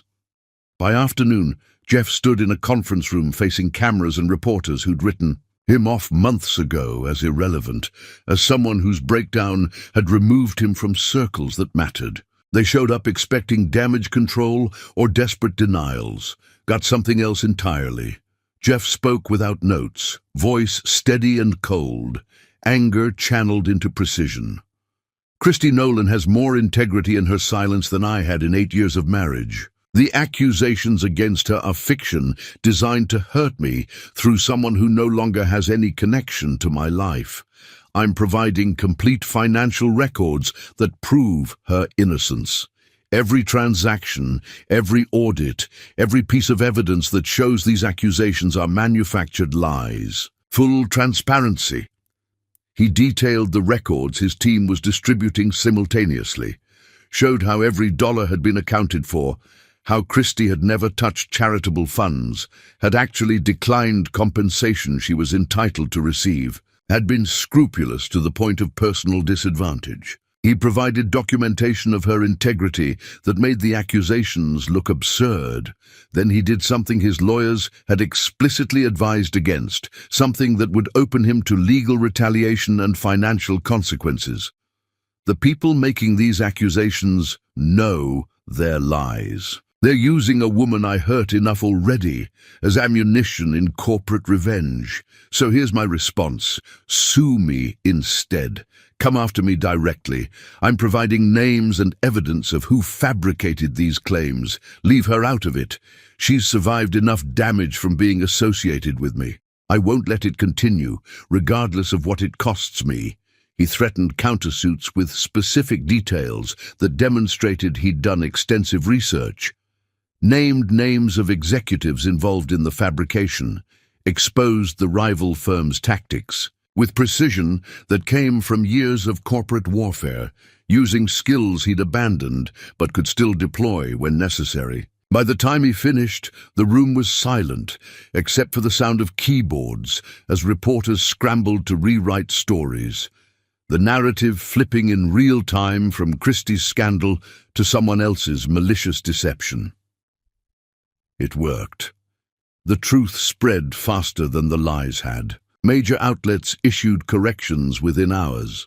The rival firm's reputation took the hit intended for Christie, their stock price dropping as investors questioned leadership ethics.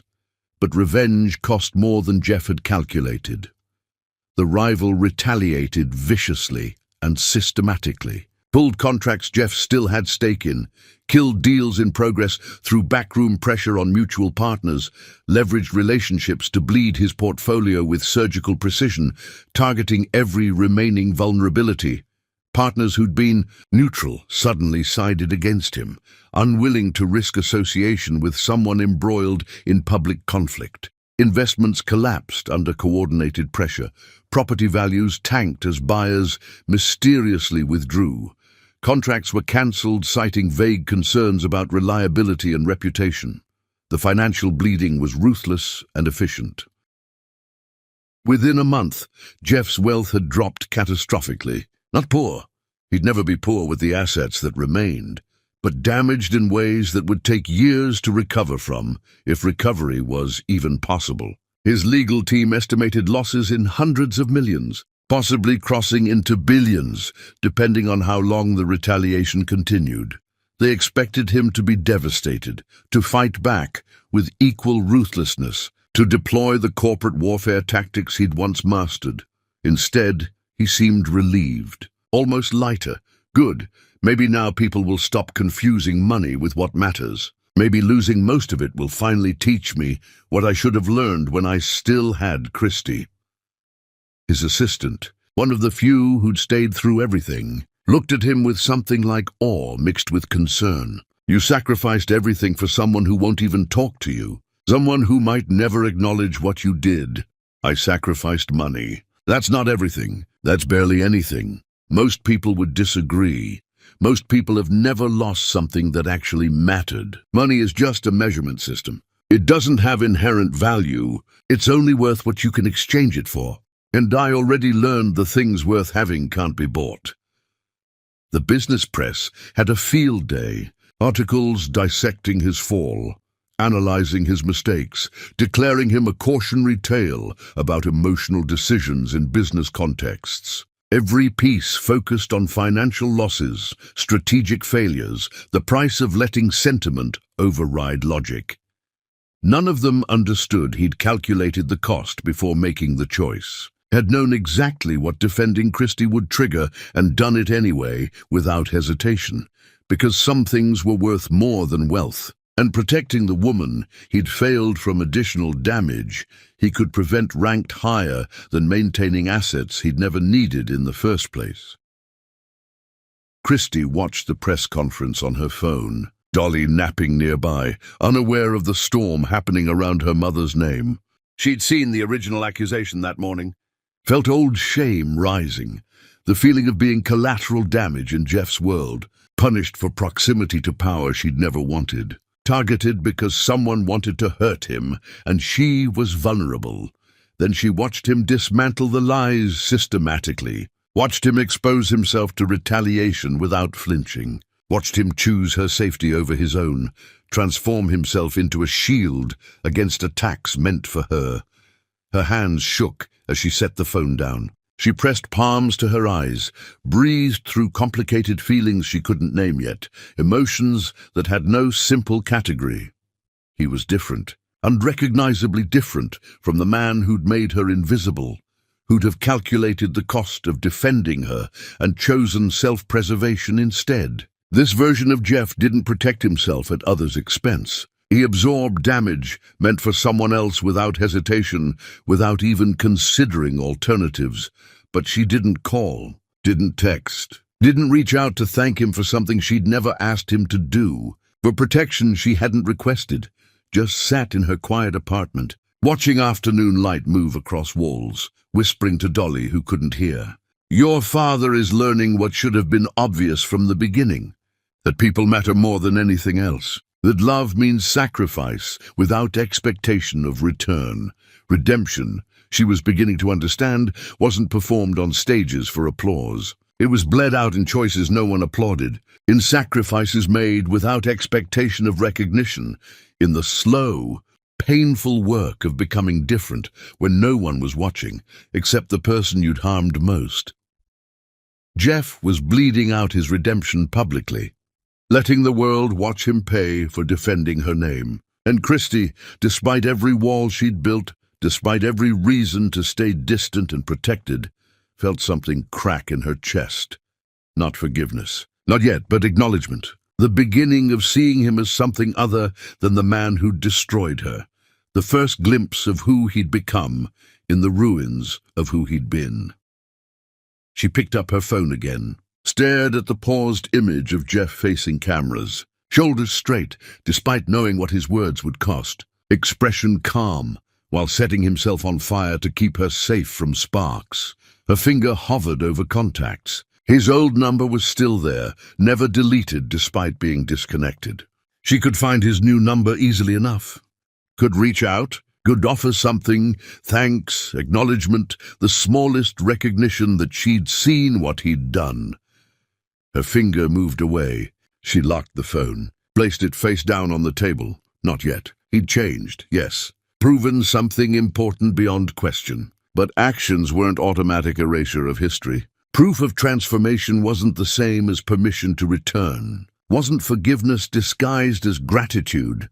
So she sat with her complicated feelings, watching Dolly sleep peacefully, wondering how long she'd make him wait before admitting she'd been paying attention all along, that she'd seen every sacrifice, counted every cost he'd paid without complaint, wondering if there was a timeline for forgiveness or if it just arrived one day unannounced. Like spring after winter, that felt endless. Chapter 9. The Birthday That Stopped Time. Dolly turned 4, and Jeff came to watch her outgrow the father she never knew. The park was perfect. Autumn had painted everything gold and red. Trees dropping leaves that crunched underfoot. Air crisp enough to make breathing feel like medicine. Christy had chosen this place carefully, reserving the pavilion, decorating with balloons that caught wind and danced. Jeff parked 2 blocks away like always, walked slowly, hands in jacket pockets, a ghost attending a celebration he had no invitation to join. He could see the party from the sidewalk, children running, parents clustered in conversation, Christy moving through it all with practiced grace. And Dolly, his daughter, wearing a yellow dress that made her look like captured sunlight, hair done in careful braids, laughing at something another child said. He found his position behind a line of oak trees, far enough to be invisible, close enough to see. His chest hurt in ways that had nothing to do with physical pain. This was grief and love tangled together, the particular agony of watching your child grow into someone who didn't know you existed. The party followed familiar rhythms, games with prizes, snacks arranged on tables, parents taking photos while children performed unself-conscious joy. Jeff watched it all, memorizing details, storing images he'd replay later in his empty house. Christy lifted Dolly onto a carousel horse, securing her carefully, stepping back as the ride began its slow rotation. Dolly's face transformed into wonder, small hands gripping the pole, entire body relaxed into trust that nothing bad would happen while her mother watched. Jeff's vision blurred.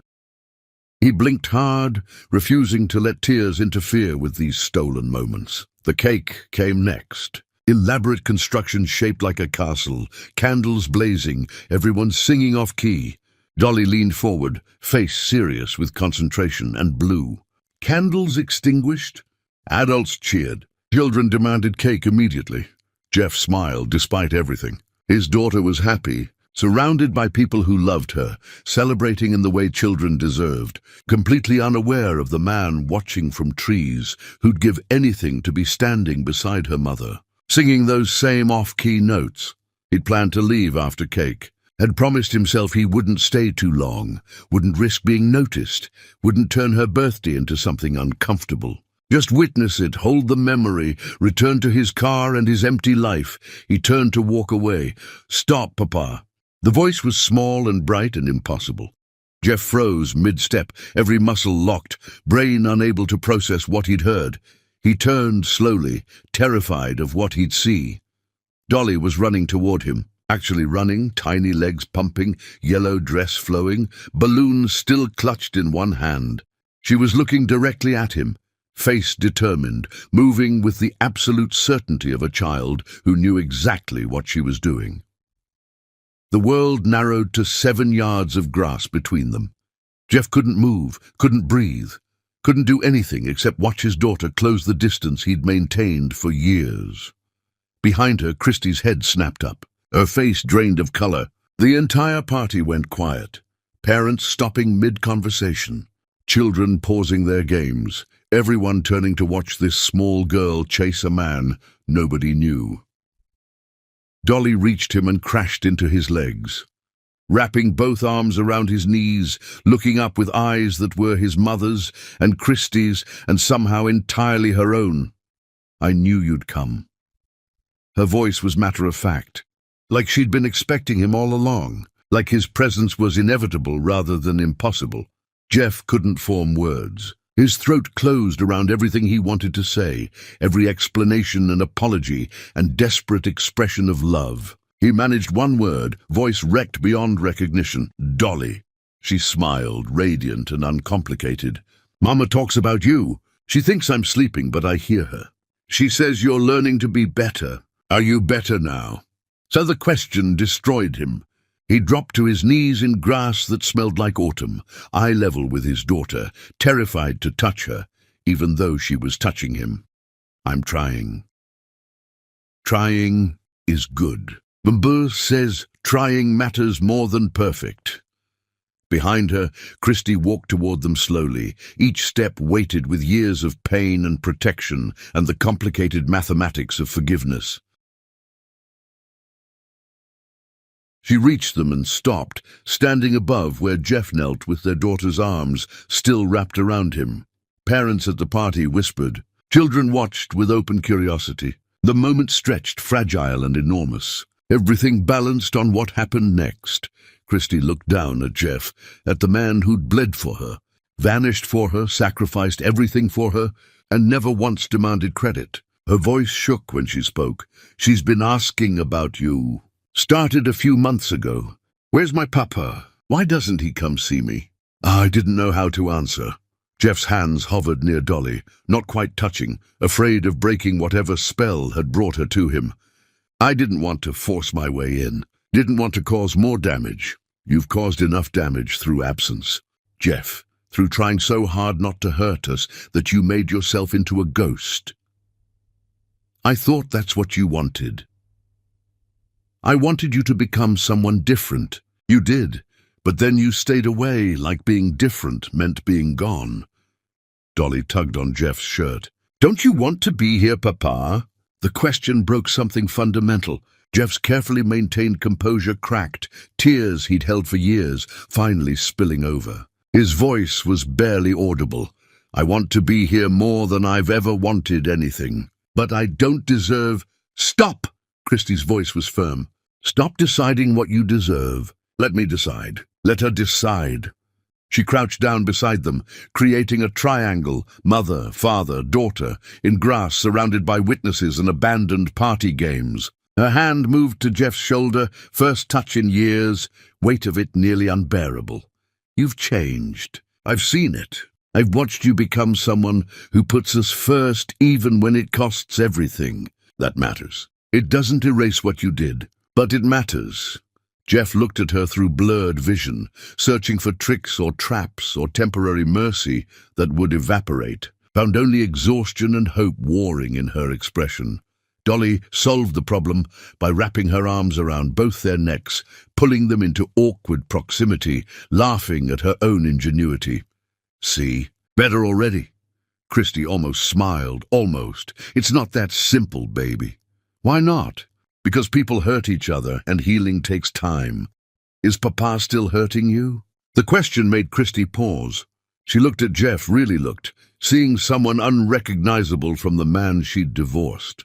Someone humbled and present and desperately uncertain. Someone willing to kneel in public grass and let their daughter decide his fate.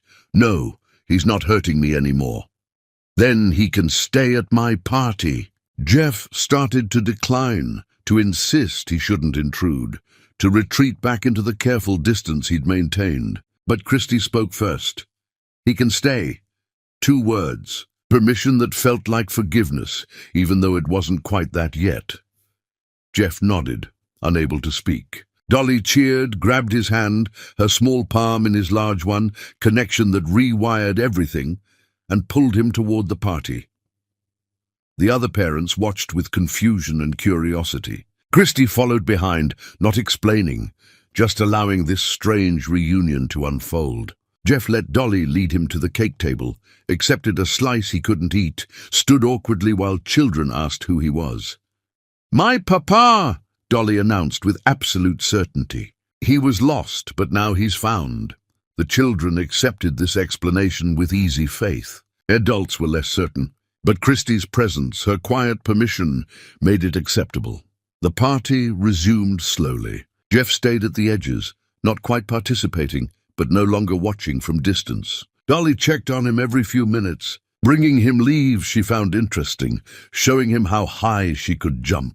Performing childhood in all its unself-conscious glory, Christie watched this cautiously. Monitoring for signs, Jeff would revert to old patterns. But he stayed quiet, attentive, letting Dolly set every boundary, never pushing or demanding or expecting more than she offered.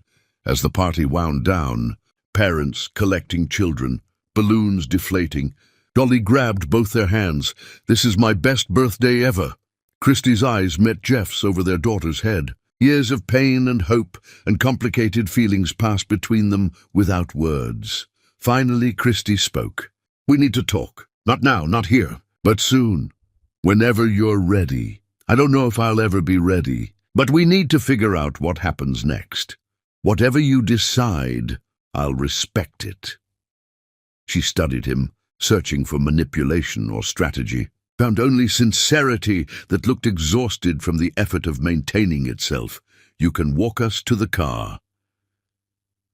Such a small thing. Permission to walk beside them, instead of following from distance. But it felt monumental. They gathered Dolly's presents, leftover cake, all the detritus of celebration. Jeff carried what Christie allowed him to carry, stayed a respectful distance, didn't presume familiarity he hadn't earned. At her car, Dolly hugged him goodbye, face pressed against his stomach, holding on with ferocity that suggested she understood this was important. "See you soon. Papa?" Jeff looked at Christie, asking permission. She nodded once. "See you soon, sweetheart." Dolly climbed into her car seat, already distracted by a toy. Christie closed the door, turned to Jeff, exhaustion and something else in her expression. "Don't disappear again. If we're doing this, if you're going to be present, then be actually present. No more watching from cars. No more ghost money. You're either in her life honestly or not at all. I'll be honest. I promise. I'm not doing this for you. I'm doing it because she deserves a father. And you've finally started becoming one." She got in the car without another word, drove away with Dolly waving from the back window until they turned a corner and disappeared. Jeff stood in the parking lot as the sun set, legs weak, heart hammering, everything he'd hoped for suddenly terrifying in its reality. His daughter knew him, had called him Papa, had chosen him in front of witnesses, and Christie had allowed it. Not forgiveness, not reconciliation, but a door opening just slightly, just enough to let possibility in. Jeff walked back to his car slowly, savoring the weight of Dolly's hand in his, the sound of her laughter, the reality that he'd held her again, not in stolen hospital moments, but in daylight with permission. 4 years of watching from distance, of being invisible, of building infrastructure without acknowledgement, and now, maybe, the beginning of something real. He kneeled in grass while a little girl decided his fate, and she'd chosen mercy. Now came the harder part, living up to it, being present honestly, proving transformation wasn't temporary performance, but permanent change. He drove home as night fell, and for the first time since Christie left, Jeff Barber allowed himself to hope. Chapter 10. Whole. Forgiveness didn't arrive with trumpets. It came in a whisper and a trembling hand. The days following the birthday moved slowly. Jeff woke each morning terrified the previous day had been hallucination, that Dolly hadn't called him Papa, that Christie hadn't given permission, that everything would dissolve back into distance and watching from cars. But Christie called. 3 days after the party, her voice careful on the phone. "Dolly keeps asking when she can see you again." "Whenever you allow it." Thursday. The park, 3 o'clock. She hung up before he could respond. Jeff arrived early, sat on a bench, hands shaking. When they appeared, Dolly ran to him immediately, no hesitation, climbing onto his lap like she'd been doing it her whole life. Christy followed slower, sat beside them, keeping distance even while allowing proximity. They stayed an hour. Dolly talked endlessly about everything important to 4-year-olds. Her favorite color, the best dinosaur, why clouds moved but trees didn't. Jeff listened like she was teaching him the secrets of the universe. Because she was. Christy watched silently, evaluating, measuring, searching for cracks in his transformation. Same time next week. Jeff nodded, not trusting his voice. The pattern repeated. Thursdays became sacred, marked on his calendar in permanent ink. Sometimes Christy stayed. Sometimes she left them alone at the playground, watching from her car, trusting cautiously. A month passed. Then 2. Dolly started calling him without prompting, wanting to show him drawings or tell him about school. Jeff kept every picture she gave him, hung them in his empty house until walls were covered with her crayon sunshine. Christy softened incrementally, started asking his opinion on small things, school choices, birthday gifts, the weather. Rebuilding trust, one mundane conversation at a time. One evening, Dolly fell asleep against Jeff's chest during a park visit. Christy looked at them, something unreadable crossing her face. She loves you already, completely. I love her more than I knew was possible. That's what scares me. Love isn't enough if behavior doesn't change. I know. Do you? Because you loved me too, Jeff, and still managed to make me disappear. The words hit hard. He didn't deflect or defend, just absorbed them. You're right. Love without respect is just words. I understand that now. Christy gathered her things slowly, waking Dolly gently. Before leaving, she turned back. I'm not ready to forgive you. I don't know if I ever will be. But I'm ready to let you be her father. If you can be the parent she deserves, instead of the husband I needed to escape, I'll be whatever she needs. I promise. Don't promise. Just do it. She left. Jeff sat alone on the bench, watching streetlights flicker on, feeling the weight of Dolly's sleeping body still imprinted on his chest. The following weeks moved faster. Dolly had a school performance. Christy texted him the information. Jeff attended, sitting in back, watching his daughter sing off-key with absolute confidence. Afterward, Dolly ran to him, demanding he meet her teacher, proudly announcing, "That's my papa," to anyone who'd listen. Christy stood apart, arms crossed, watching this integration happen. After everyone dispersed, she approached. She talks about you constantly. You've become real to her. I want to be real to both of you. Christy looked away. I don't know what we are, Jeff. Dolly's parents, obviously. But beyond that, we don't have to define it. We can just be present and figure it out slowly. She nodded, relief visible. Slowly is good. I need slowly. Seasons shifted. Autumn became winter. Jeff spent holidays alone, but video called with Dolly, watching her open presents he'd sent but signed from anonymous givers. Christy allowed these small intrusions, this gentle integration of his presence into their established life. New Year arrived quiet. Jeff stood on his porch watching fireworks, phone in hand. It rang as midnight struck. Christy's name on the screen. Dolly wanted to say, "Happy New Year." His daughter's voice came through, sleepy and happy. "Happy New Year, Papa." "Happy New Year, sweetheart. Did you stay up late?" "So late." "Mama let me have 2 cookies." "That's very exciting. I love you, Papa." The words stopped his heart. First time she'd said them. He pressed the phone closer, blinking hard. "I love you too, Dolly, so much." Muffled sounds. Christy's voice in background, then clearer as she took the phone back. "She's falling asleep." "I should go." "Christy." "Yes." "Thank you for letting me be part of her life, for giving me this chance." Silence stretched. Then quietly, "You're welcome." She hung up. Jeff stood in cold air, tears freezing on his face, feeling more complete than he had in years, despite the distance still separating them. Spring came with its sudden warmth. Dolly's birthday approached again. Christy called. voice different somehow. "She wants you at her party. Actually at it this time. Not watching from trees. I'd like that. Jeff," she paused, gathering words. "You've been consistent, present. You've shown up every time and never pushed for more than I was ready to give. That matters. I meant what I said. About being different. I know. I can see it." The party day arrived bright. Jeff showed up with decorations, helped hang streamers, inflated balloons until dizzy. Dolly supervised, directing them like a tiny general. Christy worked beside him, close enough their hands brushed accidentally, neither pulling away. Guests arrived. This time, when Dolly introduced him as Papa, other parents nodded recognition. He'd become expected rather than surprising, part of the landscape of her life. During cake, Christy stood beside him, shoulders nearly touching. Dolly blew out candles, face serious with concentration, made a wish she wouldn't share. Later, after guests departed, they cleaned up together. 3 of them moving through familiar rhythms. Trash collected, tables wiped, balloons tied for Dolly to take home. Ordinary and miraculous.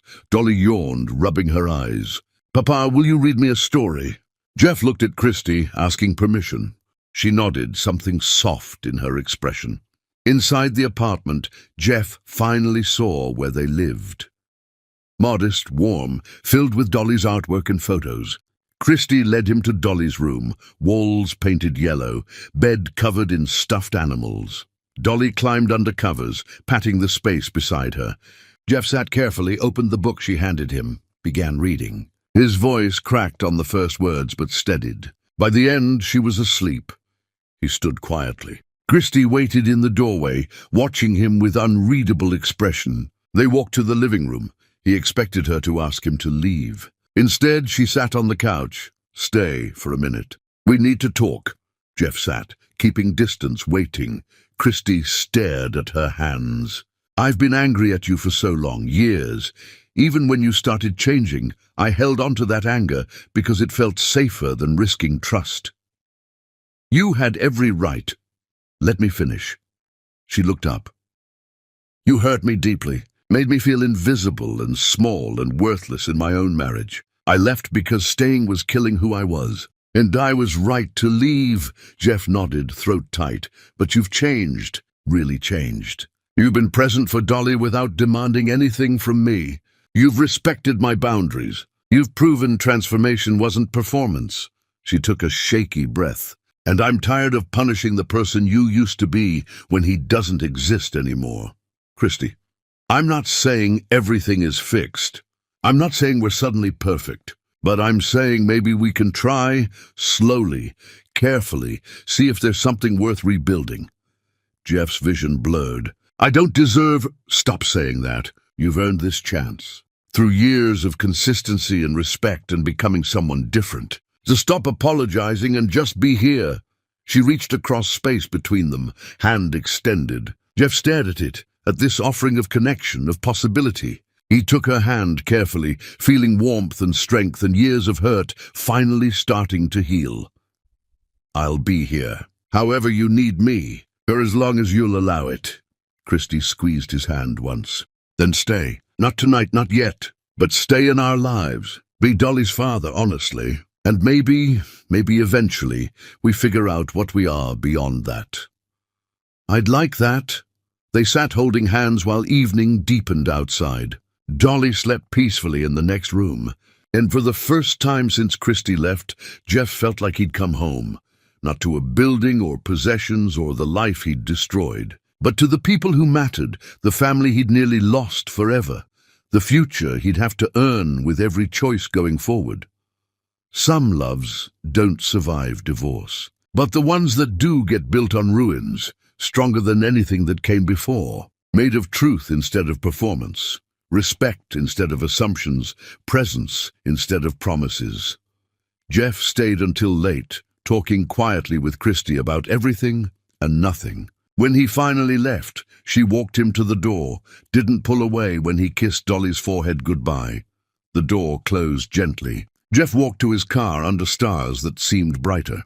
And though the road ahead was uncertain, though healing would take time, though nothing was guaranteed, he was finally whole enough to walk it honestly, finally present enough to deserve the chance, finally changed enough to be the father Dolly needed, and the man Christy could maybe eventually trust with her heart again.